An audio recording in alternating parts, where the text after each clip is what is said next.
We have somehow, some way made it to Friday. Miracle. Thank you, Lord. Miracle. Yes. Great to have you here for another edition of the Carton Show. As always, my main man, Cody Decker, right there. And now this gets interesting right here. This little dynamic right here. Former Jet teammates. What? Gets interesting. Super Bowl champion Plaxico Burress is back. Not with the Jets, though. And that's only because Greg Jennings refuses to do a 5-day work week. So Plax is nice enough to come on in and save us. And my main man, Antonio Cromartie. We call him Crow. And we have video of them going head-to-head in a training camp more than a decade ago. And we'll get to that later on because it's Friday. We ain't got no job, and we ain't got nothing to do. Which means it's time for something we call Friday morning headlines. We had 2 games last night. The game most people care about was the, that's C.J. Stroud throwing a pick. Only threw the ball 4 times, completed 2 of them to his team, completed 1 of them to the New England Patriots, but it's the Texans that beat New England 20-9. Obviously, no Macaroni Jones, and it's a very early glimpse of the guy who's supposed to be the savior and the franchise down in Houston, Plax. I mean, it's the Houston Texans, man. I think C.J. Stroud and all the quarterbacks that were going into the draft this year, that's one place that they did not want to go. Houston. Because of the whole offensive line situation and obviously having some elite players on the edge, but that they don't have. And you know what? I'm pulling for this guy, C.J. Stroud, because like the Ohio State quarterbacks have this thing about them that when they get to the NFL and they get drafted, how that they don't perform well. It's like Duke basketball players. Right. And he's in a place now where he's not going to get a lot of help. It just looked like to me that he was a little, skittish in the pocket. He was kind of unsure about some of the Which is kind of expected, right? Not a great offensive line for a shot. 2 for 4, throw 1 pick, but I hope he plays better throughout the preseason. Look, it's the first time he ever got to see real NFL speed. And what all you guys have always talked about is, for a young quarterback, I don't care how great you were in college, the NFL game is just amped up because everybody runs a 4.5, a 4.4, whatever it might be. And I think a lot of people were questioning, why only 1 series, why only, 4 passes? But I get it. Let him get his feet wet, feel it, and now you can start teaching. Yeah, I also think it's also when you're playing a quarterback position, it's more of the mental side of it. So your thinking got to be quicker. The game is fast. It's fast in college too, but the thinking of higher delivery, your reads, you got to get to your reads quicker because the offensive line is there. And then if you look at the offensive line last night, I think the kid Jennings from New England was in the backfield every single time. That he was running the stunt, beating the one-on-ones on the right tackle. So, I mean, he didn't have time, and he's going to get skittish because now he's not looking at the rush. I mean, he's not looking down the field, he's looking at the rush. Yeah, the 2 best things that happened from the game is that it is now the official beginning of the end for Bill Belichick in New England. He got out-coached in a preseason game, which is always good to see. And then number 2, there's a kid named Tank Dell. Oh, yeah. He's a wide receiver on the Texans. Now, Davis Mills came in for this play, but this is just a stupid catch, and we like being stupid here. So watch this again. This is a great angle of it. Up in the air, off the leg, off the foot. Touchdown. That's concentration. That's athleticism. And that's a guy's name you might remember later on this year, Tank Dell. How about that? 100%. I think Tank Dell is going to be a bright spot in the offense. I think he's going to be a great guy. You can put in the slot, you can put in the outside, you can add in the backfield, let him run outside of the backfield, create mismatches, and I think that's what the offensive coordinator there, who's a first-year play caller, is going to have to adjust to, learning how to use his weapons and making sure that he makes the right call. But I think Case Keenum's going to be the starter. You do? Okay. By the way, he lives in Houston, so he pays attention to what's going on. I think, Pisco, what do? You don't want to put the rookie quarterback in the fire too quick. Got it. What you want to do, you want to. So you're a believer of holding a guy out, letting him watch a little bit, and then eventually getting him in? Plax likes putting the kid right away. I'm going to let him watch right under center. get on out there. Go learn how to play. Get on out. All right, let's get to our second headline today. Out of Kansas City. It does not sound great regarding Chris Jones getting a deal done anytime soon. And the reason it's not getting done anytime soon is actually the Jets' fault.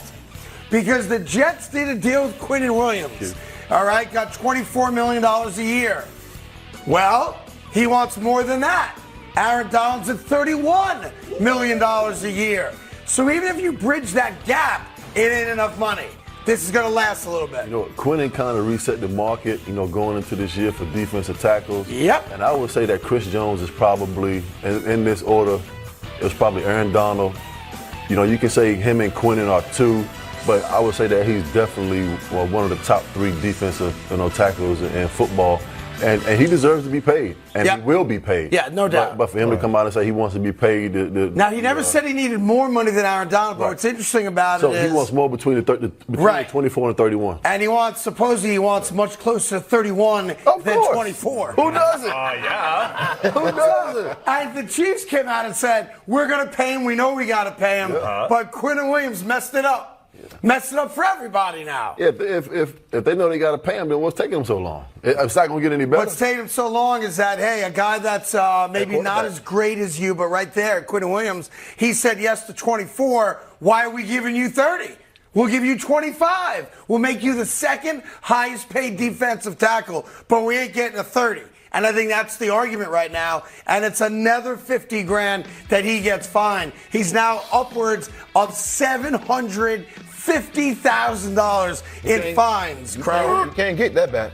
No. I think the best person that said it the best was Keenan McCardell. What did he say? Should have never set out. That's a lot of money. You never can get that money back. Never get that money no back. matter how long you sit out, you never get that money back. No matter what you sign, you still lose $1 million. Right. And even if you get $80 million guaranteed, you still lose $1 million. You still got $1 million that ain't in your pocket. There you go. Right? And you could probably use that $1 million some point in life. I hope so. You buy a couple of cars or something. I don't know. All right. Headline number 3. That'd be an expensive car, though, wouldn't it? Headline number 3. We stay with the NFL and Jerry Jones. Boy, I tell you what. It sounds to me every time I hear the Dallas Cowboys talk like I'm talking to my therapist, right?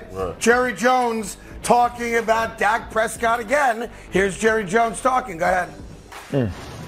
We need to get that ball out a little quicker. We need Dak to do less before the snap and then have less to look at after the snap. Right. Because he's very capable of handling the whole show, as you know. Yeah, sure. So I think that area right there, and then give him, and you probably saw it out there today, more than you would have had you been there every day over the last few years. He's got relief areas out there. I don't know what the hell he's talking about. But I can tell you that it's a problem. Every time this man gets on the mic, I'm sitting here just like, what the hell is he talking about? Well, they got a problem. They got a problem with Dak Prescott. Yeah, and he's saying that they want him to see less after the snap. How is that possible? I've always said on the offensive side of the ball, from a wide receiver standpoint, you see 3 different coverages before the ball hike. You coming out of the huddle, they're giving you a look, and when you get to the line of scrimmage, they're giving you a look. And when the ball's hiked, they're getting into their defense. Right. He can't control what he's looking at after the snap. I don't know if that means not putting 4 or 5 wide receivers on the field or maybe 2 tight ends. Yeah. But it's just, every week it's just something, and they're saying that less is more. Yeah. And Mike McCarthy is making it more simple for him. Then he says that we're putting more onus on everybody else to take more responsibility. I mean, which one is it? I tell you what it is. They watch what you and I've watched here the entire summer, and that's dude throwing interceptions and bad interceptions. Like I don't know if you saw it or not, Plax, yesterday. Just bad decisions, bad throws, bad interceptions. But this is like a legitimate soap opera now, where you got the coach saying we're going to complicate it because we trust him. You got the owner saying we're going to dumb it down because we don't trust him. You got players calling him a bitch. You got, wide receivers with their head down saying he underthrew me again, and then you have Dak saying nothing.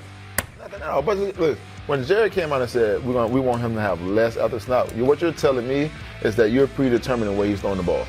Okay. You're not. And you don't trust him to audibilize, right? You're not trusting him to audible, but you're telling him now, hey, throw the ball here and let's see what happens here. Yeah, well, listen, it's every day now, and it's not just me. That's the Cowboys. They can't. It's someone. What's his name? It's Rich Dalrymple, I think the guy's name is, the longtime PR guy in Dallas. Yeah. You got to sit people down and say, stop talking, right? Because every day there's another story about Dak Prescott, and none of it's good. None of it's good. Well, it's good for Jerry World. I don't even know if it's good for him. Let me go to fourth headline right now. A little basketball. I don't know if you guys like basketball or not, but the Hall of Fame induction ceremony is this weekend. Let's just go very quickly. Dwayne Wade. No argument, right? All good on that one? Yes, sir. All right. Dirk Nowitzki. Oh, okay. Yes. Everybody likes him. And then it gets a little crazy. Then it gets a little sideways. Wait. Now, I never begrudge a guy getting into the Hall of Fame. Good for them. Screw all the haters, right? But Pau Gasol's a Hall of Famer. They got his name's up in the rafters, man. Pau Gasol's a Hall of Famer? Yes. What did we? He is now. Did we not watch his career? He's Pau Gasol. As of today, he's a Hall of Fame. He's never even been the second best player on his team. Wait, Tom, did you just say I'm not going to begrudge anyone? Now you're going to spend your time begrudging him? No. I want to be clear. Congratulations, pal. Oh, really? Yeah. That's really all you can say. Yeah, congratulations. Congratulations. Happy for you and your family. Enjoy it, not deserved. Okay. And it'll be great, not deserved. Okay. That you could call yourself undeserved a Hall of Famer, not deserved. But, Hall of Famer. He's a Hall of Famer, but he's not. He is definitely a Hall of Famer. I give you another guy. Just congratulate the guy. I'll give you another guy, not a Hall of a Hall of Famer. Congratulations. Tony Parker. Come on. Not even the third best player on his You team. got to give Tony Parker his rose. Oh, man. stop it, man. Black. You don't want a championship. Come on, you don't want to give with this the guy San his Antonio roses. Spurs. He played for basically one organization his whole career. Yeah. Multiple championships. Yeah. World championships, man. Yeah. No. Come on. The only point guard for the San Antonio Spurs for a long, and a Finals time. MVP too. All good. He deserves Congratulations, undeserved Tony Parker. Wow. Great, not deserved. Wow. To see you Can't getting believe into you. the Hall of Fame. Can't believe Listen, you. I tell you why. Just very quickly, Okay. I don't want to go for a please tangent do. in this, but it's Friday and I'm feeling frisky today, okay? Okay. Here's the deal. Frisky Friday. Hall of Fame should be special. Hall of Fame should be reserved for people who are undeniably the greats to ever play whatever their respective sport is. Pau Gasol ain't one of them guys, and neither is Tony Parker. Well, you can say that about a lot of people, Right, but I we're not do. going to get into that right But I want to here be clear. today. I don't begrudge it. I think they should have a wonderful But Tony weekend. Parker, definitely Tony Parker. Greg Popovich, the big bully, he gets into the Hall of Fame as well. Yes. Tony Parker. I love it. Deserved or not He deserved? deserved. Say it out loud. Is it deserved or not deserved? Say that out. I wouldn't put him in, personally, but I understand why he's in. Okay. I understand why. Why? Because he's a bully? That's your reasoning? I understand. It's a long story. I don't. But if you want me to get into it, No. I recognize and respect that, yes, Greg Popovich, just ask him, is one of the great coaches in the NBA. All good. Anyhow, congratulations to all those guys. Also, Becky Hammond, I believe, is in the Hall of Fame as well. Congrats to her. Well, a great basketball player and a great ambassador for women's basketball, yeah. And will be a head coach one day in the NBA, too, I believe. Yeah, I believe. Obviously, Greg Popovich gave her first assistant coaching job in the NBA. So, she's been legendary ever since she was, To me, this Hall of Fame class is a two-man class, to be fair about it. It's Dirk and it's Wade. They are undeniable Hall of Famers, and it's really their weekend. And all the other people are just Pop is not undeniable as a coach. Come on now. Again, off air, we can debate this if you'd like. Okay, so who are you going to compare him to moving forward as the coaches that? It's just him, Pat Riley, and Phil Jackson. That's it. Those are the three. To be fair. Okay, so why can you? So why he's not in? Why you haven't? Well, it's a long story that I don't want to bore the audience with. Okay. I just don't like bullies, I suppose. I can't wait for Steve Kerr to get in the Hall of Fame. Steve Kerr's not getting into the Hall of Fame. Just wait. Please It's going to happen stop to that you. He's going to get in as a coach. Guys, he's going to get in as a coach. I mean, he's basically a gonna get fan in. getting to watch the Warriors play basketball. Now they said it makes sense. He probably will get. Yeah, he's gonna get in as a coach. If Steve Kerr gets make into it the as a Hall of player, Fame, he's they gonna make should it as a shut the coach. building He down. will. All right, anyway, we Multiple can argue this all championships. day if we wanted to, but we just might. We'll see how the show goes. One more headline for you. Phil Mickelson, according to Billy Happy Waters, one of the legendary sports gamblers in our country's history, who's a part of the inaugural class of the Sports Gambling Hall of Fame, actually, and did a little time in prison for insider trading, was a partner with Phil in gambling, has a book coming out in a couple weeks, and publicly acknowledged that Phil Mickelson, over a multi-year period, wagered over $1 billion with a B on sporting events, lost over $100 million. And the part of the story that's got some traction and legs right now is the allegation, which Phil has denied, to be fair, that he once tried to make a $400,000 wager on his own Ryder Cup performance. Yikes. Now, he denies that. All right, but that is out there right now, and it is ugly. But I do have some personal connections to this, which we can get into a little bit later. Phil has always admitted he's a gambler. That is not a story. The amount of money is obviously shocking, and whether or not he was going to wager on his own performance is obviously become something that people are going to look into. But Phil's also not very well liked anymore amongst his peers for a lot of reasons. Rory McIlroy commented publicly yesterday about the allegation that Phil tried to wager nearly $500,000 on his own Ryder Cup performance. Here's what Rory McIlroy had to say. I mean, at least he can bet on the Ryder Cup this year because he won't be a part of it. So. And a little giggle at the end. like that. He's so proud of himself.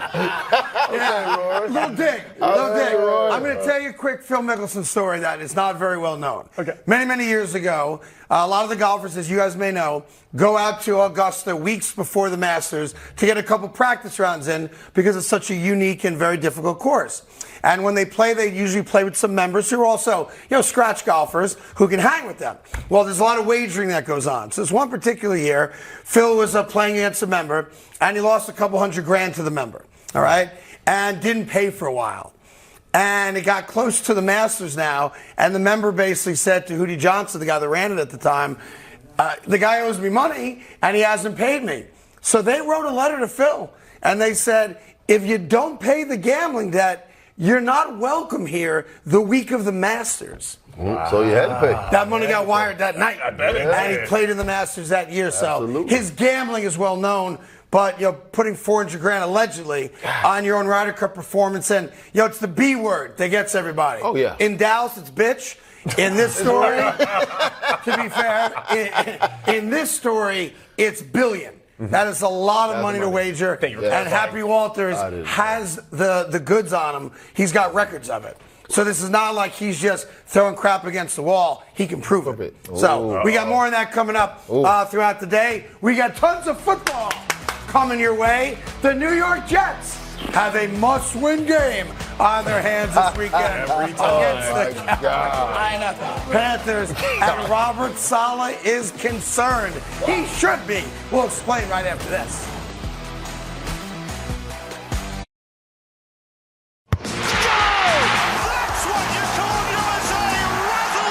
Greetings, soccer fans. Are you ready for the 2023 FIFA Women's World Cup? As we are. That's right. Australia and New Zealand, look out. State of the Union is coming. And we'll be going above and beyond down under. We'll have new podcast episodes every single match day. So follow Alexi Lawless's State of the Union on the Fox app, YouTube, or wherever you get your podcasts.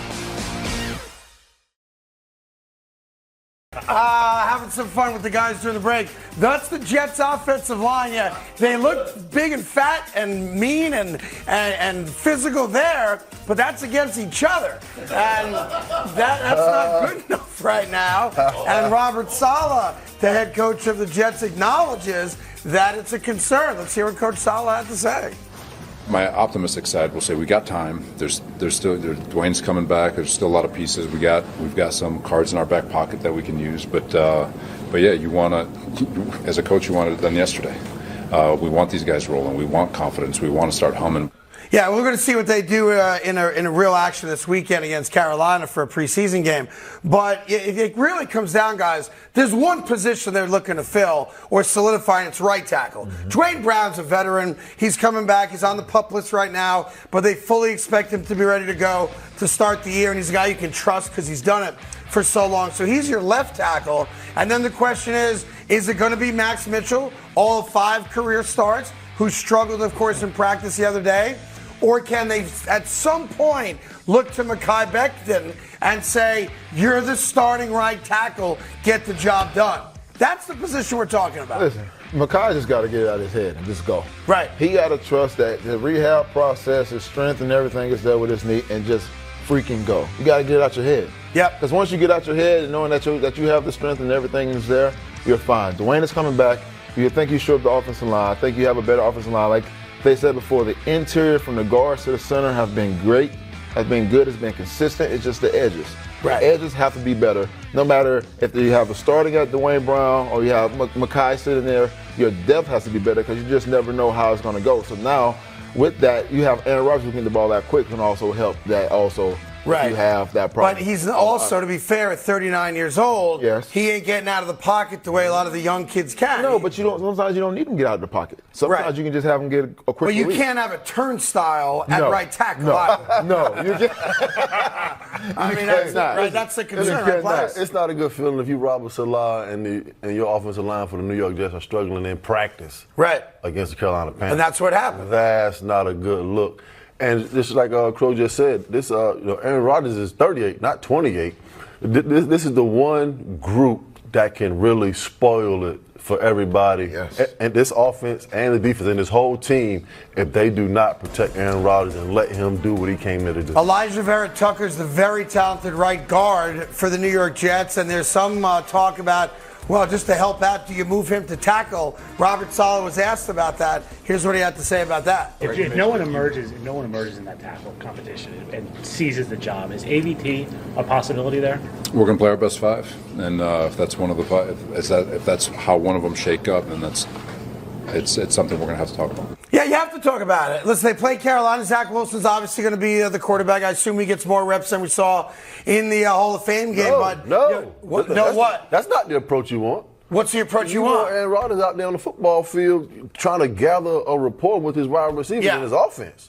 I mean, him standing on the sideline and watching the preseason at this point, I don't think it's helping anybody. Well, he needs to get out there and play football. They made a decision. Aaron Rodgers is not playing this week. He might get some time in the next game or the last game, but he ain't playing this weekend. No starters play in the last game. Okay, so it's got to be next week then. It'll be the second game, which was they have five because they played in the Hall of Fame game, so they won't play in the fifth game. Well, it's four instead of three. Yeah. So the third game you usually play the first half. You go into halftime and you come out and play the third quarter. Yeah. But I really believe he needs to be out. So let me ask you a question: would you be surprised if he doesn't play at all in the preseason? I would really be surprised. You would, and you would not support that. Not as a starting wide receiver, and I know that I'm going out to these preseason games with Zach Wilson, and I know my quarterback is on the sideline, being a spectator. Right. Well, I'll say this: I wouldn't be surprised just because who he is, and you want to try to keep his legs fresh. You want to do all that stuff, but you got to get a repertoire with your receivers at the same time. Yes, practice it gives you a great volume. But just the game speed is totally different. It's totally so the timing, the routes, how things come out, how the ball comes out, and then at the same time, now you get to see how he acts around this offensive line behind this line. Right. And well, then but you how get a about better this? understanding how you want to release certain balls, and also how the offensive line plays with. Perhaps Robert Saleh, recognizing that the Jets' offensive line stinks, isn't going to put Aaron Rodgers in harm's way, because Brian Burns in a game will sack you. In a practice, he's not allowed to sack you. And maybe we're just saving Aaron's life. You brought Aaron Rodgers in to be the quarterback of your franchise. Right.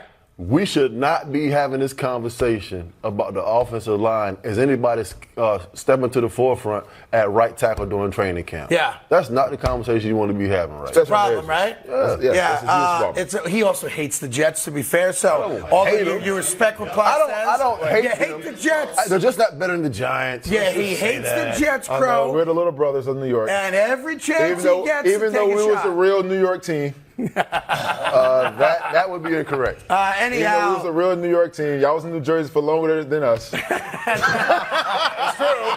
That is a true statement. That is the deal with the New York Jets. We'll see what happens against Carolina. Mm-hmm. I did tell you when we played golf that Robert said after the Carolina game he would know what kind of team he has. No. So next week will be very interesting. From a standpoint of, you guys talk about dogs a lot. Do we have the DAWGS? Do we have the dogs? Robert said he'll know after the game against Carolina what kind of dogs we have. Yeah. Man, I ain't worried about no dogs. I'm worried about some killers on the defense side of the ball. Yeah, but I think those are dogs. And no, it's not dogs. There's a difference. That's trapped in the screen. Yes. I need some dogs. Yeah, dogs. Not the cat. Cats can be aggressive. Remember that? Cats can be very aggressive. I forget that coach's name, man. We got to play that clip. All right, from there, let's go out to Vegas. Max Crosby. I can't believe someone used the term Raiders and playoffs in the same sentence. But here's Max Crosby talking about the Raiders and the possibility of making the playoffs this year. Go ahead. For me, I worry about the day. I'm worried about getting better today, and then tomorrow when it gets here, I'm worried about that. Every single day I come in here, I think about winning. I don't do this year-round to come in and not make the playoffs. I'm sick of that, and I want to keep winning. And I want to get back to the playoffs. I want to be in Cincinnati on the road, in a hostile environment. That's why I play the game. That's why I work the way I work. I come here, and I do this all year. To be fair, Max Crosby's been in the NFL for 4 years now. Mm-hmm. He's never made the playoffs. So he's sick of not making the playoffs. 1 year. Or did he make it 1 year? 1 year. Oh, they lost the game. He's never won a playoff game. But my bad on that. He made it to 1 year, but didn't win. But here's the deal. You ain't making the playoffs this year. Nope. Right, your team is not signing its best player, not named Devontae Adams, in Josh Jacobs. You got rid of Derek Carr. Yep. You got rid of Waller. I'm sorry, not sorry. You're not making the playoffs, Max Crosby. You're going to come in last place. Not because you're not a great player. Yep. Everybody respects your game, right?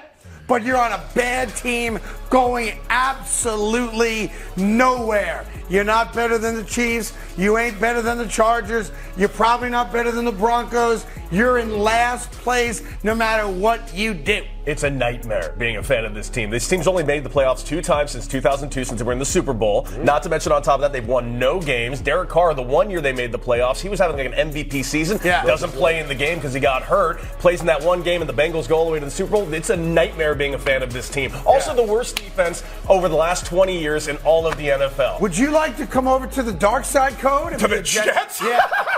No! The only team with the worst franchise history is your team. Why would I want to root for that? That's an evil laugh. Well, I'm just saying. That was like a Dr. Doofenshmirtz laugh right there. We're not a Cleveland Browns. You are right. You are not the Cleveland Browns. We're not a Cleveland Browns. All right, from Max to your quarterback. Your $72.5 million quarterback, Jimmy Garoppolo. Yeah, the 21 season was real awkward. You're always going to be dealt the hand at some point, and you just got to make the best of it. That was a hard time. Well, look, now you got the money. You're in Vegas. You are the man now. Mm-hmm. You got through the foot injury. The contract is now locked in. Porn stars still love you. They do. You're in Vegas. Pretty good place to be a guy with some cash in your pockets, right? And you're going to be the quarterback of a bad football team. But you do have a rock star to throw the ball to in Devontae Adams. So what's interesting, though, is him talking about what transpired, in his career in San Francisco, right? That here he is, leads the team to a couple NFC championship games, goes to all that stuff, right? All the success they had, whether it's in spite of him or not, winning record. And then all of a sudden they're like, we want Trey Lance. We're going to trade half of our first-round draft picks for a decade to go get Trey Lance. And then Trey Lance ain't any good, and he gets injured. You get hurt, and then the last guy in the draft outperforms all of you, right? Yeah. So at some point, you do have to look in the mirror and also recognize this is who I am. Well, it's not just about who he is. I think when you're drafting, you get a guy that's drafted, you're supposed to be the guy in San Fran, and you go out and spend all this picks and all this stuff, get rid of your picks to draft a guy like Trey Lance, who to me can't throw a football. But I think the biggest thing that he just felt like is disrespected on that part. And you get that, but at the end of the day, you still got to have a game plan going forward, because if there's not a contract issues and it's something that doesn't go right, hey, I got another quarterback I can put in. And how about this? This story came out, and it kind of it didn't go mainstream. I don't know why. But Kyle Shanahan was talking about the whole quarterback situation. Mm-hmm. Jimmy Garoppolo, Trey Lance, Brock Purdy, and all that stuff. And they were talking about when Brock Purdy got hurt against the Eagles, and on the first drive of the game, obviously the elbow's gone, and now they don't have a quarterback and they lose. He acknowledged yesterday, I find this fascinating, that if somehow, some way, all the stars aligned, even after Purdy got hurt, and they had beaten Philadelphia to go to the Super Bowl, do you know who the starting quarterback would have been for the San Francisco 49ers in the Super Bowl against the Kansas City Chiefs? No, and no. No. That's the correct answer. The quarterback would have been Phillip Rivers, your guy. I don't buy it. What? That's what Kyle Shanahan said. I don't buy They it. didn't have a healthy quarterback on the roster. You're allowed to sign guys even during the Super Bowl if they are not under contract or they're a practice squad player. You can sign a maximum 4 of those guys during the postseason. He didn't have a quarterback. He was going to call your guy, Phillip Rivers, who you know would have said yes. Hey, Phillip, you have a choice. Daycare with the 30 kids or start the Super Bowl. He would have played in the Super Bowl. I don't know, man. Maybe. I wouldn't have. I don't see it just from a standpoint, just knowing Phillip. Yeah. You think he would have said no? Wow. Nobody says no to that. Okay. Nobody said. could You he say think no? Phillip Rivers goes, I think nah, he would have I'm came good? off the bench. I think he would have came Off the bench? off the What? sideline. I'm just saying. I'm talking about there's no working out. Did y'all see Phillip on the sideline in high school? How's he look? He's kicking throw football still. Dude, come on, man. In the Super Bowl, 2 weeks to get ready? All right, it's 2 weeks to get ready. And so now I got to learn a playbook in 2 weeks. It ain't that hard. McCaffrey left, McCaffrey right. No. Debo to the center. George Kittle. It's more to it. Yeah. Unless he sent him a playbook way back in December. Dude. Thinking about. Let me ask you a question. That could have happened. Year after you both retired, right? If you get the phone call, I don't care who the team is, hey, Plax, we're down to only one receiver. We want to sign you to play in the Super Bowl. Answer? Depends on what team. Oh, stop it. wow. To play in the Super Bowl? Crow, you want to come play? Eric Weddle did it. Eric Weddle did it. My body's not built for that. You do have a weird body. I agree. You have a strange body. Your own legs. It's very strange. My heels wouldn't have been up for it. You would have said no? Listen, I know I have to get a hip replacement. There was nowhere in the world I would have sat out a whole entire year and gone and go play 2 weeks.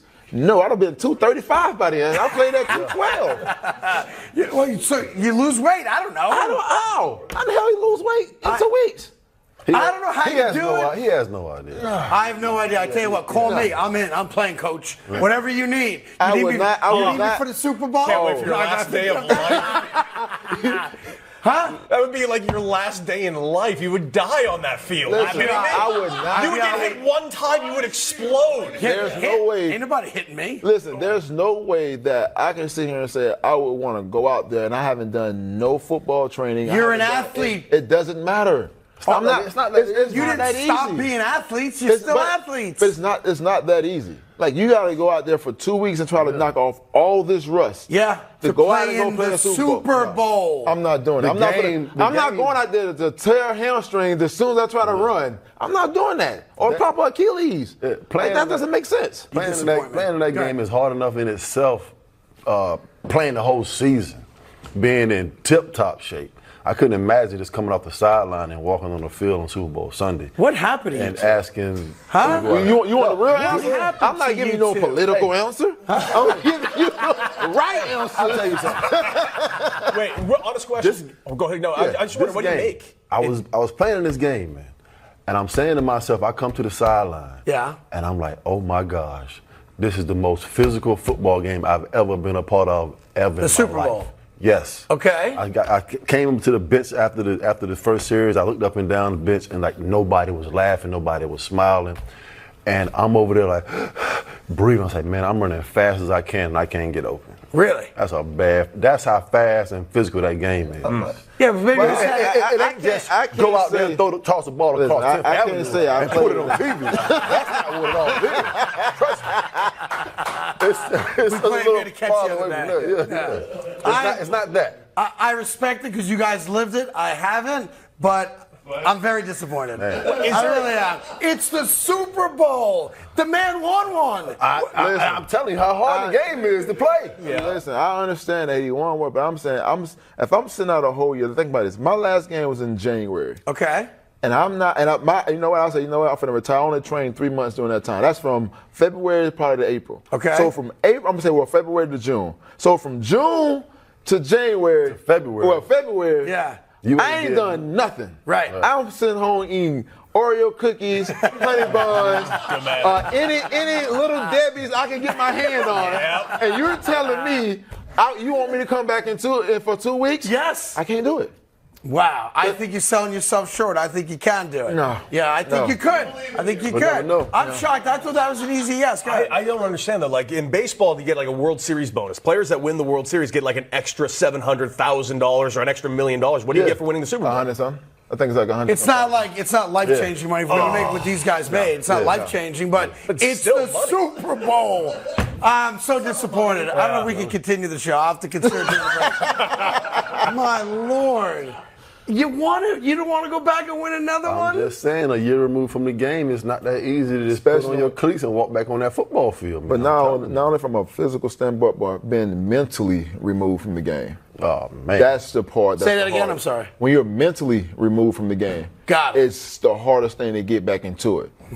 That's what people don't understand. Can we get him a couple little Debbies for the next segment, please? and a bag of Doritos. You want something to eat too? We got you covered. We got you covered.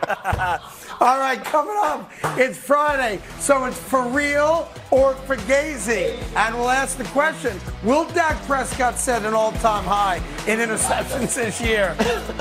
I mean, it seems like he's on his way. Hey, college football fans, Joel Klatt here. We are bringing you the best college football analysis every week. Any questions? Then send them into the Joel Klatt Show mailbag. Follow the Joel Klatt Show on the Fox Sports app or wherever you get your podcasts. That's Antonio Cromartie, of course. His friends call him Crow. That's Plaxico Burress. His friends call him Plax. That's Cody Decker. His friends don't call him. Time now for, that's my main man right there. Every Friday we do this. Tim Hardaway made it popular, and we said, let's just keep doing it, right? Isn't that right, Timmy? Yep, we're doing it again. We're doing it again. Hey, man, get off my man Tim, man. Tim's in Springfield right now for the Hall of Fame. It is something we like to call For Real or Fugazi. You guys will play the game. I'll just give you the statements, and we'll see where you go. Crow, I'll start with you. The Baltimore Ravens have now won 23 consecutive preseason games. That is impressive. For real or Fugazi? Fugazi. Fugazi? Why? That's 23. Fugazi. That's like 6 straight years of winning. Fugazi. Not impressive at all. Why not? It's the preseason. It's kind of impressive. Kind of? Like a little? Well, it don't matter what you do in the preseason. It doesn't matter. No, it doesn't. Yeah. Matter of fact, the New York Jets many years ago were 5-0 in the preseason and went 4-12 one year. Right. The Bills never won a preseason game and went to 4 straight Super Bowls. Right. So I suppose Fugazi's the right answer. Yours too? I got to say Fugazi because it seems like to me that the Baltimore Ravens are concentrating more on winning preseason games than regular season games. Oh. They're probably scripting. You think they're scripting preseason games? games. The preseason. They're probably, if you win 23 straight, you're scripting preseason. You're games, trying to win, which is right? absolutely ridiculous. You are trying to win. You're trying to win. Yes. To build some confidence going I don't into think the you season. get a trophy for winning the preseason. I don't think I so. mean, you got the Snoopy Trophy for MetLife and Jets. That also cost the Jets because that's how Mark Sanchez So they got basically hurt. haven't lost a preseason game in basically 5 or 6 years. That's right. That's right. They're the best preseason team in all football. Let me go to number 2. Jets play the Carolina Panthers tomorrow. We can all agree that is a must-win game for the New York Jets. All agree. Okay. For real or Fugazi? That is for real.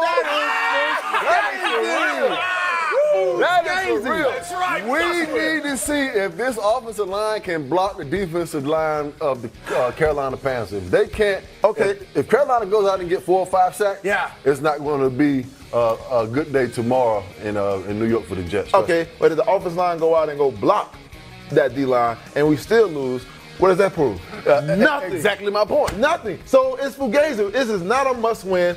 Let's tune up. Let's get things done how we're supposed to. You're not a Super Bowl champion during the preseason, so it doesn't matter. Let's get the tools together before we can get ready to go win He totally games in the disagrees with preseason. that. I don't care what You guys are Super Bowl champions already. No, we're not. Even though you lost the first one. Let's just go win a playoff game. Matter of fact, let's just make the playoffs. We haven't been to the playoffs since 2010. It's a long time. Season. It's a long time. 13 years we have not been to the playoffs. So let's make the playoffs first. You know how it starts? I'm not worried It starts by winning Saturday. No, it does not. That's right. No, it does not. So don't you think that there's a notion of some teams have to learn how to win, and you can learn how to win in the preseason? No. You can. Yeah, you can learn. They got to start somewhere. You got to learn. You can learn to win and still learn how to lose during the season.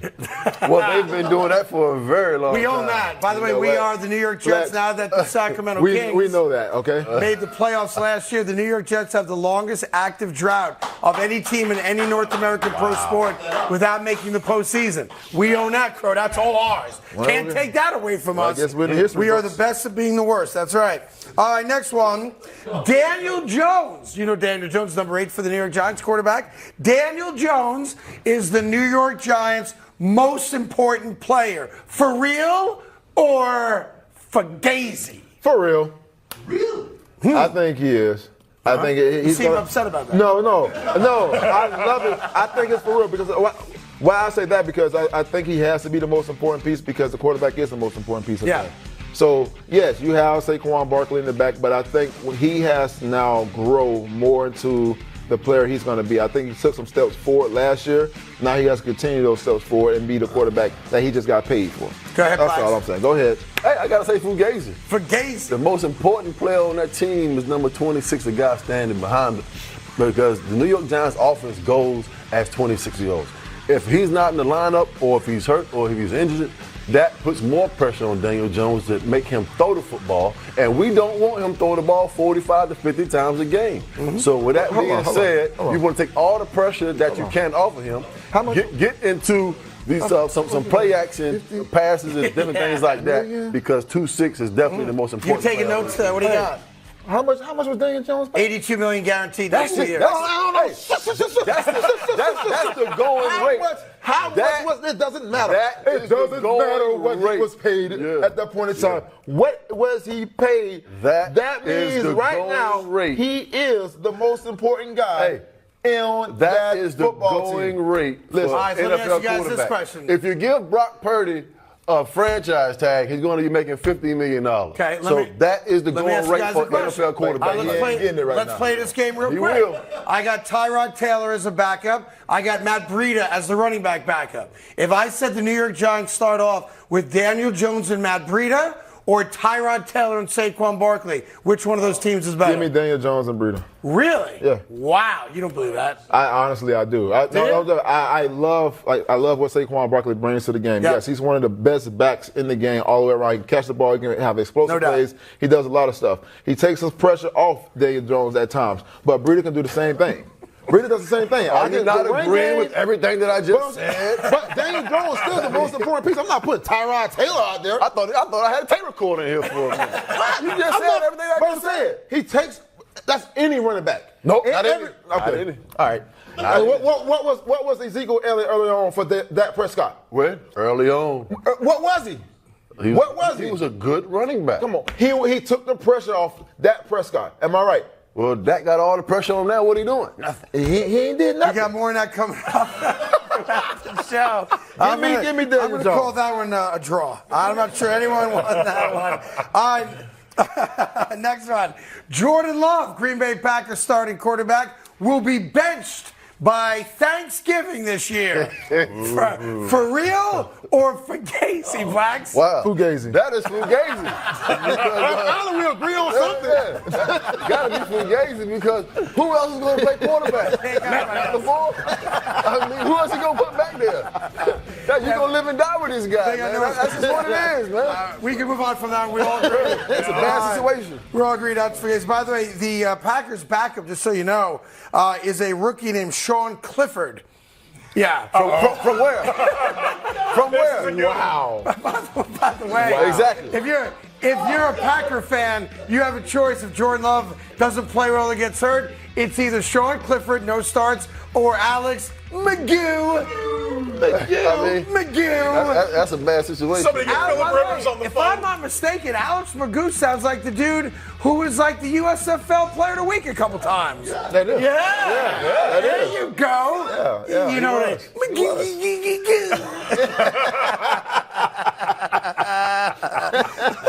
By the way, my mind went exactly there. Yeah, Mary.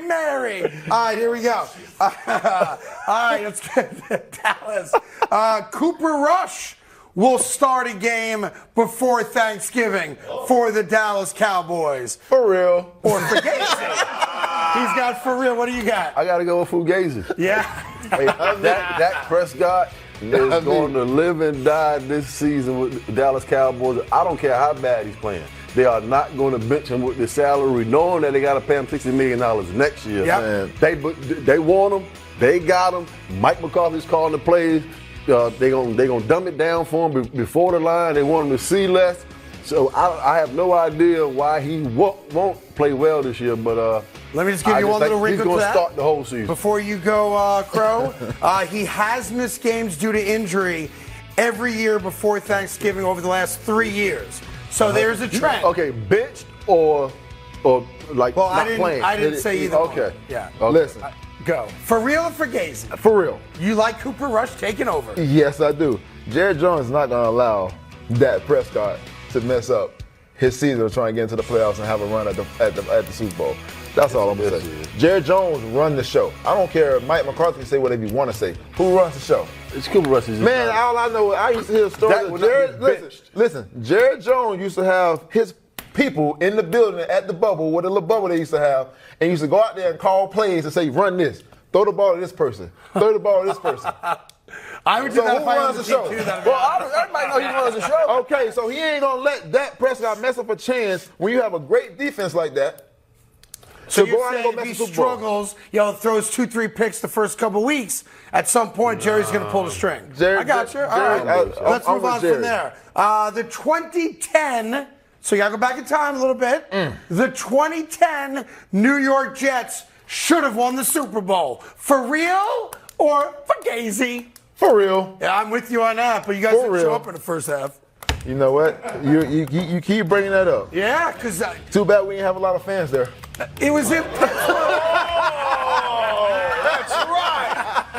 Philly fan, Craig. The game was in Pittsburgh. What do you want me to do? Where were you? Huh? You know what's a funny You were at story? home. I was in the hospital. My son was born that day. Oh, blame it on your That's right. son. You're a bad fan. That's Blame it on your right. son. January 23rd, 2011. You are a bad Jets fan. No, listen. We had a bad first half. We really Yes, you did. We had the what's the fumble? We had the same fumble as Brady, but they let them score. Oh, the tuck rule. We had the tuck rule on ours, and they still counted the touchdown. Boy, we're making excuses 13 years later. That's what it sounded like to me. Is that what we just did? Boop. Sorry about that. Hey, we didn't play a great first half. All right, let me go to another one right now.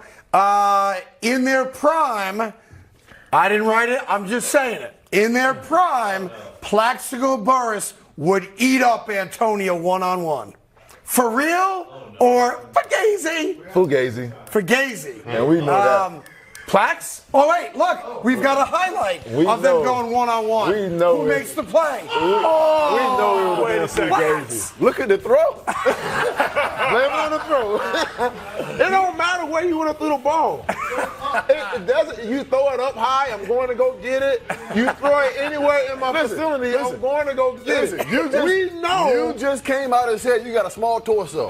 So I got a big torso. You got to throw the ball high up in the air so I can out-jump you and get to the football. You are not gonna That's a out-jump short torso guy throw right there. You would not catch the ball in the red zone on me. Oh, man, come on, man. We ain't got to do this on national television. We can line up right now. Take the cameras to the streets. Let's see what we got. All right, so I got this right. You'd go out there in the street and play, but not in the Super One Bowl. play. One play.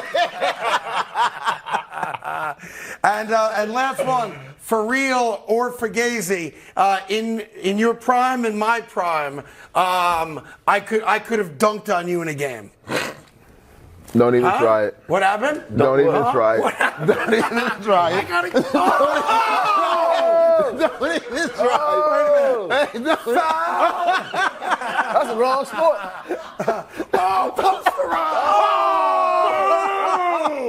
I can sit down and my hand is still there.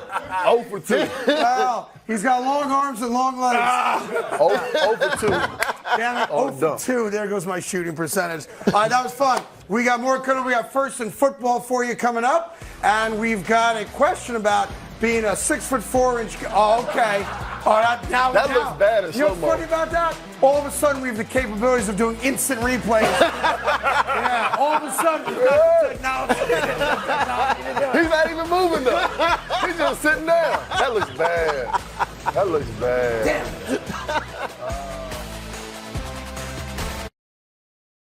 Harper hits one in the air, left back, it goes! Harper, the swing of his life!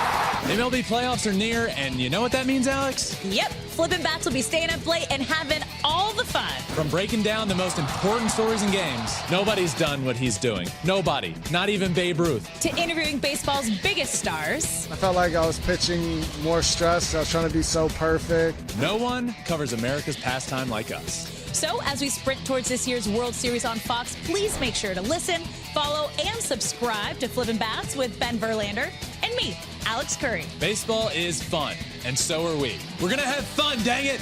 We'll talk to you soon.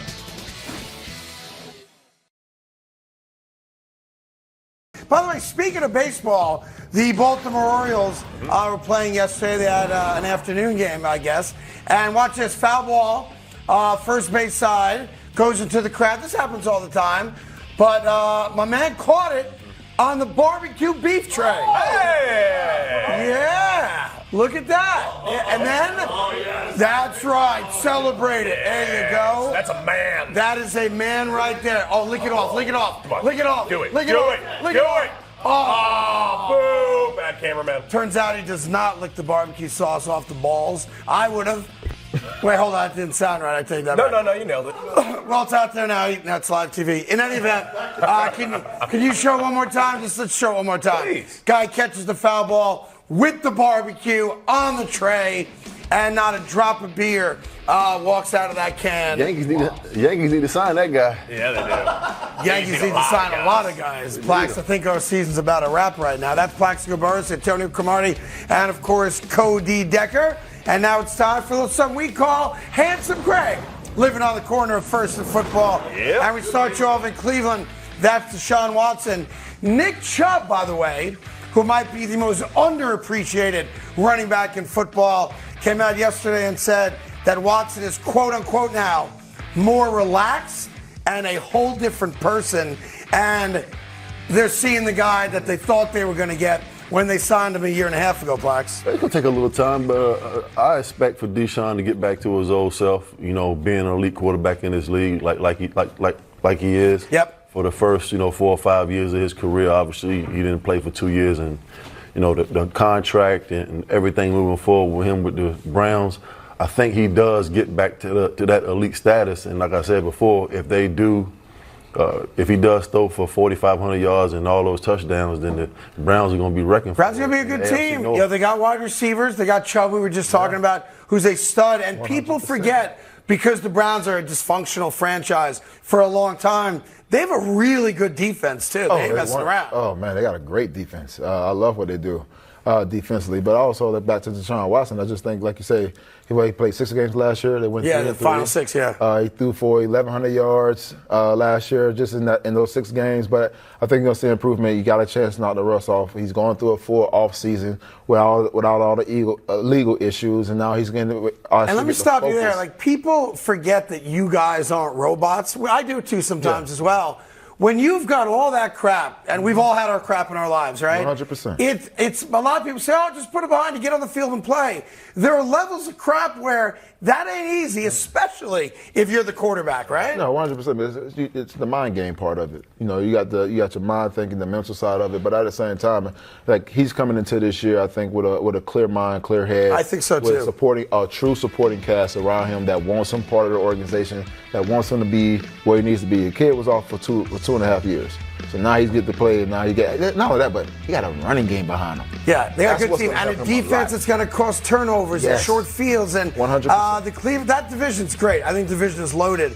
Pittsburgh might be the worst team in that division, and they're not a bad team. No. That division is stacked right now. All right, second and football. Brock Purdy spoke about how that surgically repaired elbow feels as he's been running the first team offense in San Francisco. Here's Brock Purdy. Yeah, my arm feels great. Just still building back-to-back days and, trying to gain all the strength that I can back from, obviously, just the rehab process of things. And I feel really confident.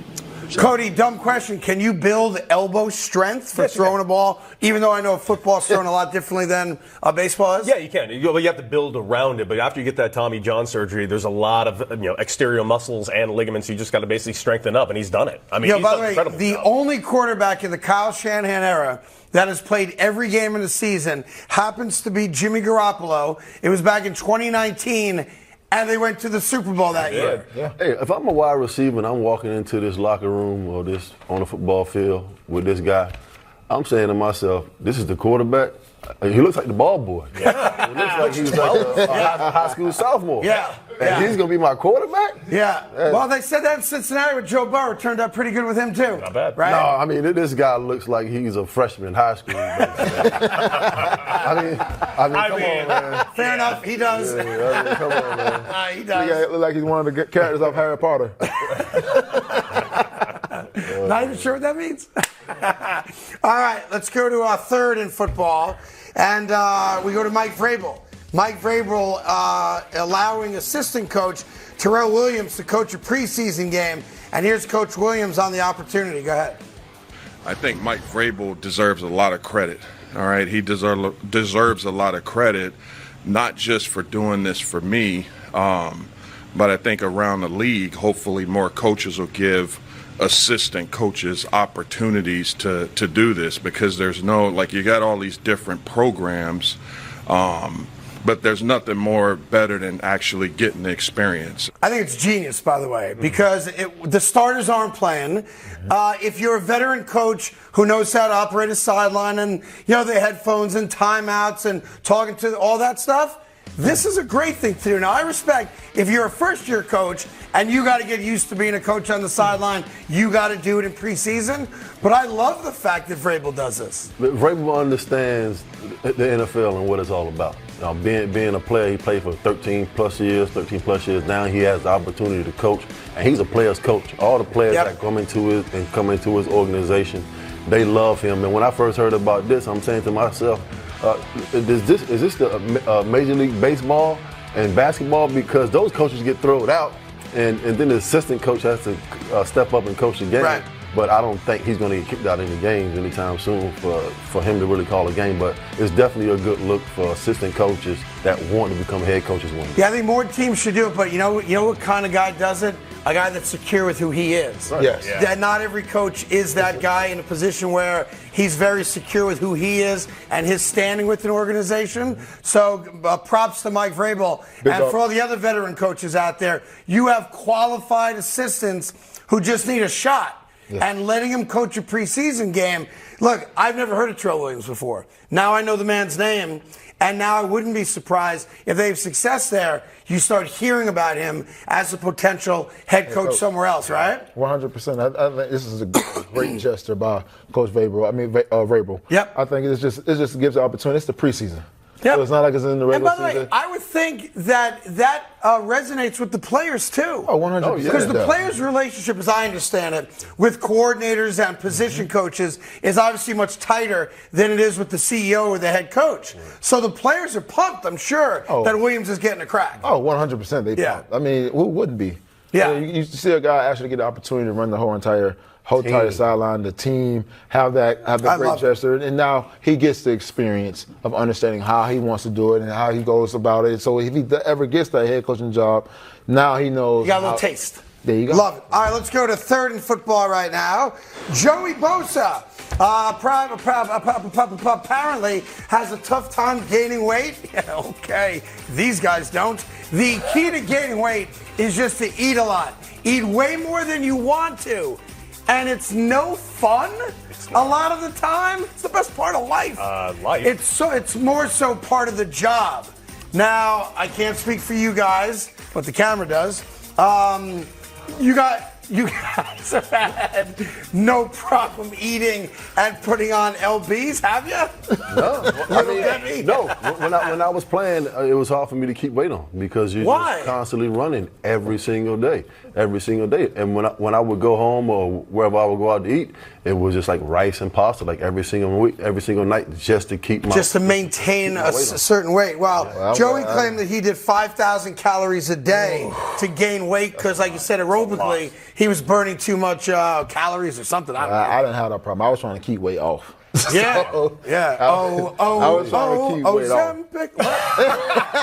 It's not only that. It's also the amount of protein that he has. Keep in mind, he's got to be a ferocious monster and take guys down, and he's got to do it the right way. He's got to eat a ton of protein. I've never heard anybody complain of having to eat too much. Greg, he's not it's like extreme. Okay, ice cream. Think about this: undersized offensive lineman. Okay, go ahead. Think about it. They have to put on weight. I'm with you. Yep. So all the calories and everything they got to eat, they got to stay above 300. They're trying to stay above 300 pounds. That ain't hard. Yes, it is. Just go to the Hong Kong buffet and eat all the Alaskan king crab legs. No. It's more to it than that. Way more. Milkshakes? Way more. He's eating healthy. He's not.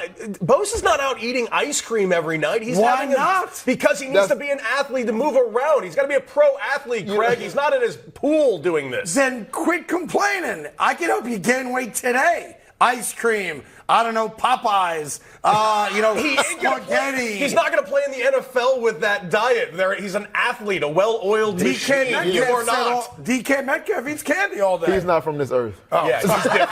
That's a different thing. He's special.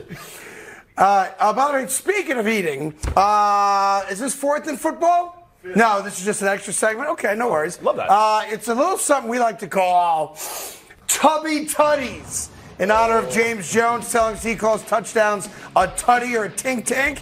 This is called Tubby Tutty. So let me go back 48 hours with Heavy is my hero. Has to catch a punt for college practice to end.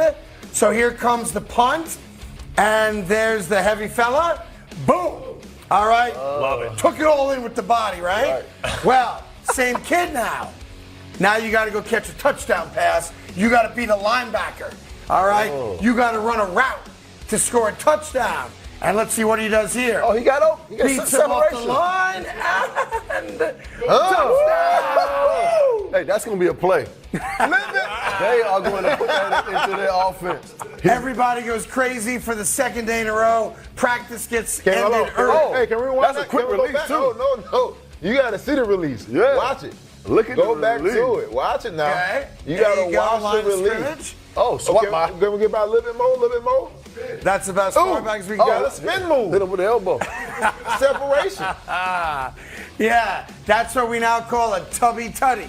That's a touchdown from effect. Oh, man. Yeah. Get out of there. We got to put them in on goal line and 2-point conversions as a eligible receiver. There you go. Any of that Get him the ball. Southwestern College. He's an offensive lineman who's now an offensive threat to score touchdowns every Saturday afternoon. In the red zone. In the red zone. Good job, Chubbs. We're pulling for you this season. All right, very good. Coming up, we got your mid-show headlines, and we have our first sight and first look at C.J. Stroud as a starting quarterback in the NFL. How did it go?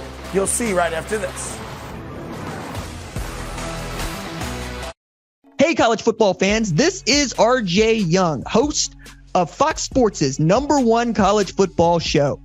The biggest names, the biggest games. The theme is we do it big on this here thing. Please subscribe on YouTube or wherever you get your podcasts. Welcome back to the Carton Show on FS1. Time for your mid-show headlines. And headline number 1, the Texans beat the Patriots 20-9. And the number 2 overall pick, C.J. Stroud, struggles in his preseason debut. He goes 2 for 4 with 13 yards and 1 interception in 2 drives. And you've mentioned that he's your favorite QB coming out of Not the my draft. favorite. I thought he was most NFL ready coming out of college. And you're not going to judge what this kid's career is going to be off of 4 passes. Right. And he didn't look good. No, he didn't. The offensive line looked terrible. He's under pressure. It's a little taste. We got a little taste. He got a little taste. And now he knows it's real. Okay. Like, you could sit up there in shorts and even with pads on, and you can make every throw in the book, right? Mm-hmm. And he's got the arm strength, and he looks great running. But the bullets were flying live last night, and it's different.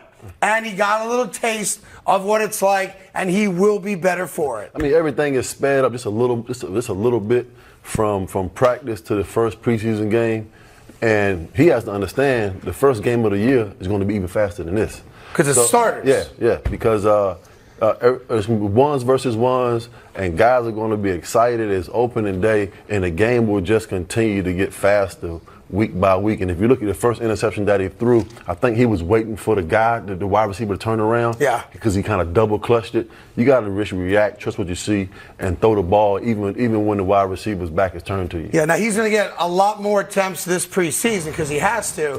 But I also understand what D'Amico was doing there. Give him a taste. Let him get the feel of, hey, this is different. Let him understand it. And I'm sure next week he's going to play a lot more. Man, I think when you look at the coverage too, I think he's playing too high. So they're playing like something like a cover 4. The inside safety is sitting down reading the quarterback the whole time, goes into go robs the underneath route. Right. Say the corner's playing over the top. So it's just like you got to see that. It's something that he's probably never seen in practice because I think they play a lot of single high in the defense and with the Texans. So I just think he's getting to see those things, and now his delivery has to be a lot better. His reads have to be a lot better. You know what you just did? I'm fascinated by it. You just, in 10 seconds, used 3 different terminologies for defense, right? Mm-hmm. That you guys understand, like me reading English right here, right? And I make this mistake all the time. We view it as, it's backyard football. Go get open. I'm going to throw you the ball, whatever the case may be. You guys complicate this at a level that don't need to be complicated. Yeah, 2 high quarters, the half size. Yeah, I'm just saying, what the hell is he talking about? He doesn't have a threat outside of number 1 receiver. So what is he going to do? He's going to jump. If you look at it, number 2 actually goes across the field. Safety can sit down. Yep. He goes over the top of the backers. Now safety, I can sit down and read number 1. I have no responsibility. Now I can go back and go read and run underneath on the number 1. So that is the things that he's got to understand. He got to see, and I understand this. If I get middle of the field open, my ball needs to be thrown in the middle of the field. If I get middle of the field closed, then I have a better opportunity to throwing the ball to the outside. So those little things like that, you get to take an opportunity on it, get to read and understand that. Let me ask you this: if you guys show that other view one more time, he's got the other dude wide open. He's got him as a tight end or running back in the flat. He double clutched it. I think if he lets it go like right there, boom, first time, he has. It was late.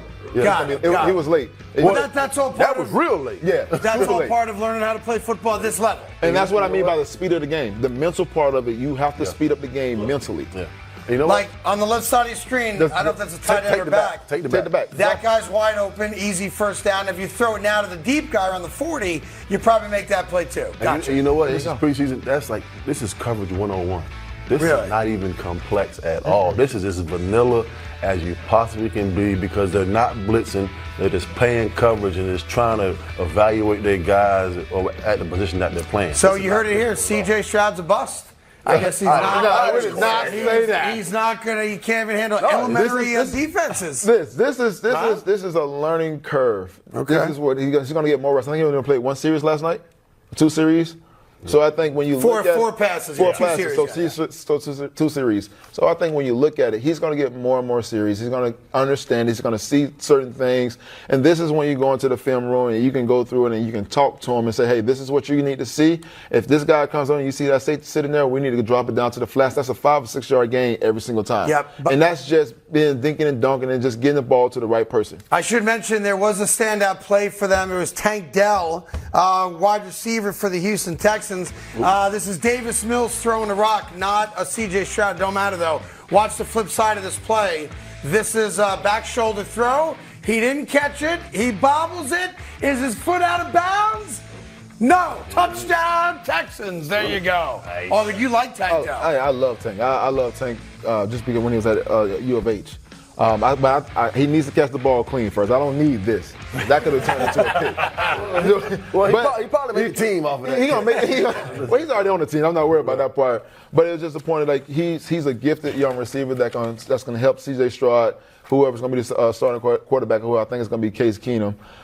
It's going to help him out a lot because you got a guy that's in the slot that can move around to the outside and things like that. I haven't had the opportunity to see this young man play in college, but I'm just looking at him being a rookie, you don't see rookies at the line of scrimmage, being that patient and working the defensive back and getting open. So you like that? Real quick, we should mention, they did win the game. Was it 20-9 against the New England Patriots? Macaroni Jones did not play, but you had a thought. I think you were telling the guys before the show about Bill O'Brien now running the offense in New England, and why you think it's going to be a major upgrade. Yeah? No, I don't think it's going to be a major. You don't? They lied to me. I don't think it's going to be a major upgrade, and I say that because Bill O'Brien is so predictable in what he does with his number one receivers. His offense is very predictable. Who's the number one receiver? My point exactly. But his offense is very predictable. Even if you go back and look at some of the preseason stuff, any motion, wherever the motion side is, that's where the ball was going. It didn't matter where it was going. I mean, you can tell run or pass, but you did that in college football. You did that when he was at the Texans. You knew exactly where he was going with the ball every single time. Wow. It's disappointing just taking it away. So they are telling me that Macaroni Jones is so good that he doesn't need to play in the preseason. That's what they're saying. Yeah, Bailey Zappi played his 12 for 14, 79 So they went with Zappi hour. Yeah. He goes 12 for 14, but I think Mac Jones needs all the reps he can get at this point, right? Especially with basically a no-name wide receiver group and a new coordinator. But if he's that predictable as coordinator, maybe Mac Jones doesn't need any more practice because the plays are easy to figure out. What else you got, Coach? Headline number 2: trouble in paradise for your Jets because Robert Saleh is not happy with the offensive line Neither right am I, now. Cody Decker. What? Neither am I. Your tone has been changing over the last couple of weeks. I'm just saying. We're winning the Super Bowl. I'm just saying. But I don't like these drills at all. I don't like the way my offensive line looks in practice, and I better see an upgrade tomorrow night. I just don't like how the offensive lineman is pushing the other offensive lineman. Right. It's supposed to be the other way around. I mean, you're supposed to be able to block your own guys. Yeah. That on the offensive line. I don't know how that works. I mean, come on. That's not a good sight. Well, Robert Saleh had some comments about it, and here it is right here. My optimistic side will say we got time. There's still Dwayne's coming back. There's still a lot of pieces. We've got some cards in our back pocket that we can use. But yeah, you want to, as a coach, you want it done yesterday. We want these guys rolling. We want confidence. We want to start humming. I'll tell you, here's why it's problematic, right? Aaron Rodgers is great. No one's going to dispute that. Garrett Wilson's great. No one's going to dispute that. Sauce Gardner Reed. We know Quinnen, right? We know what we got. But if you don't have an offensive line 3 weeks before the season starts, you're in trouble. Yep. I'm sorry, I got to say it. Hey, you're in trouble. I said this all the time. And the fact that we're still talking about we have no idea who our best 5 are, we may not have 5 guys who are any good. Well, not only that, but I think when he says we have time, well, you got a guy, getting a guy off PUP. That's Dwayne Brown. That has to come back and get in football shape. I don't care what nobody says. If you're not on the the practice field, doing the things you need to do, you are not getting in football shape. It's just what it is. Yeah. And then you have Makai on the other side who has no confidence.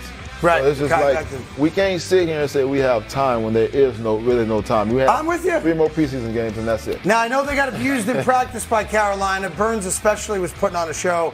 We'll see what happens tomorrow night. Maybe it's different tomorrow night when you have 5 guys out there playing real football. I don't know, but I can tell you this. The only weakness I got on my roster right now is the offensive line, and that's a big deal. That's not a weakness. Yeah. I mean, your right tackle's only started 5 games. Max Mitchell, yeah. I don't care how good your quarterback is or how great he is. But if you can't protect him, you're in trouble. It don't matter how good he is. See, but look, I'll say this. The biggest thing that everybody got to understand is this. I would rather have pressure on the edges than pressure up the middle. I don't want no pressure. But I understand what you're saying. I want the line at Tom Brady. Listen. In New England, because nobody never touched them. No. People was in the pocket smoking a cigarette a few games. Like,